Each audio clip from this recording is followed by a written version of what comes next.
Le ministre des Sports, monsieur le secrétaire général de la présidence de la République, c'est trop cette scène que nous avons vue en pleine séance d'entraînement au stade Amadou Ahidjo, où un intrus, un mendiant, un voleur va agresser un joueur. Il lui donne un coup à la côte, juste parce que ces gens, on ne sait pas comment ils se sont retrouvés là. Où est la sécurité des Lions indomptables? Quel est le rôle de la sécurité des Lions indomptables, dont la tanière est devenue un fourre-tout?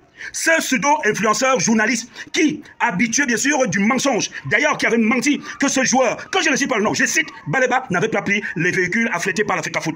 Le jeune lui reprend à ce nom. Après tu vas encore aller mentir que je n'ai pas pris la voiture. Pire, il donne un coup à la côte du joueur qui s'effraie pendant que nous préparons un match sérieux, important. Et il lui dit, mon fils, quand au joueur de répondre, tu n'es pas mon fils se trouve mon père, tu n'es pas mon père se trouve à Douala. Je voudrais savoir où est-ce que le Cameroun s'en va. Vous parlez de sécurité, vous parlez comment de protéger la tanière. Tout le monde se trouve dans la tanière. La tanière est infestée. La séance d'entraînement est sacrée. Et c'était au moment où les joueurs, les Lions indomptables, sont censés être concentrés. Et c'est en ce moment-là que ce mendiant, cet affamé, comment ça, ce menteur, ce faker, décide d'intégrer la tanière. Et la vidéo circule depuis. Vous ne prenez aucune mesure. On ne prend aucune mesure. J'interpelle la FECAFOOT à interpeller ce qui est la sécurité des Lions indomptables qui a laissé entrer. Ce n'est pas tout. Ce monsieur qui donne le coup de poing est accompagné d'un garçon qui ressemble à une femme, avec le chignon sur la tête. Et les mêmes sont en train de causer avec un gardien de but et toujours dans la même ambiance de déstabiliser l'équipe nationale. Qu'est-ce qui déstabilise vraiment l'équipe nationale? Nous sommes bourrés de mercenaires, entourés de mercenaires.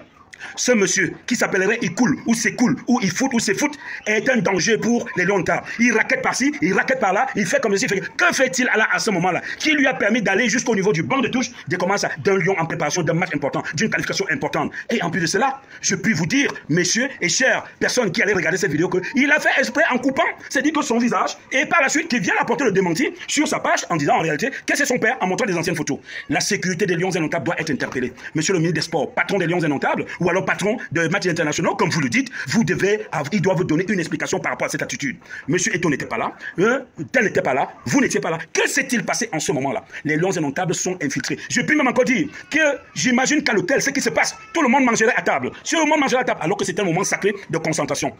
Nous ne sommes plus du tout sereins quant à savoir que nos lions sont exposés. Et c'est comme ça que les informations fuient de partout. C'est comme ça qu'il y a la médisance, la maltraitance. On parle de tout le monde. Je dis bien, ce qui s'est passé au stade Omnisport, c'est une faute très grave. Raison pour laquelle vous avez des informateurs, Paul Dizibia, Serge Tamba, Bepanda, Plissil et bien d'autres encore qui ne vont pas au milieu, à côté de ces footballeurs-là. Nous savons quel est l'importance de la sérénité. Alors dois-je donc conclure qu'aujourd'hui, qu'on ne peut pas s'aimer, les germes de la mendicité, du trouble et forcément encore de la cupidité et à espérer une sérénité et une quiétude au sein de la tanière. Monsieur le ministre, il faut interpeller, c'est très grave ce qui s'est passé. Ça veut dire que soit c'est l'organisation du MINSEP qui laisse entrer, soit alors c'est une faille de la FECAFOOT et j'en doute fort. Qui sont ces bloqueurs? De quel ministère appartient-il? Ministère de guerre, ministère religieux ou ministère philosophique ou ministère de prétention et de mendicité? C'est inadmissible ce qui s'est passé. Mais éloignez-nous les mendiants de l'équipe nationale, éloignez-nous les mendiants des joueurs. Vous avez vu un homme avec le chignon, on dirait une demoiselle à côté des joueurs, mais ça frise, je sais pas quoi, c'est n'importe quoi. Mais on tient des wonder que c'est dit qu'ils sont mendiants, c'est dit des petits voleurs. Après on va entendre qu'un jour on a perdu ceci, ou alors on a volé la godale, une paire de chaussettes trouées, c'est pas normal.